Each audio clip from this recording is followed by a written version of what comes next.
I believe that faith-based microschools are so important because we are looking for, as parents, we're looking for options that align with our values.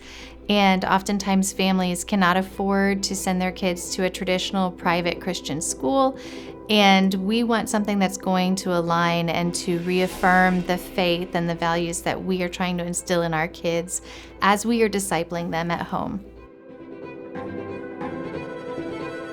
Education from the earliest days, even the settlers who were arriving here in the early 1600s had a very clear biblical understanding of education. Actually, the first education law ever passed in North America, this was early 1640s. The people who set up the Massachusetts Bay Colony passed what they called the Old Deluder Satan Act, and that tells you a lot about their mindset. And the premise of the law was that Satan, that old deluder, had as one of his chief projects depriving men of knowledge of the scriptures. And so they said it is essential that everybody in this colony know how to read so that they can read their Bible so that Satan won't deceive them.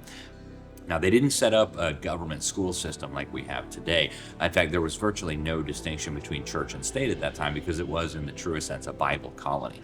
They came to live out their faith. The government was thoroughly Christian. Everything was Christian. And so there was no difference between, say, church and state.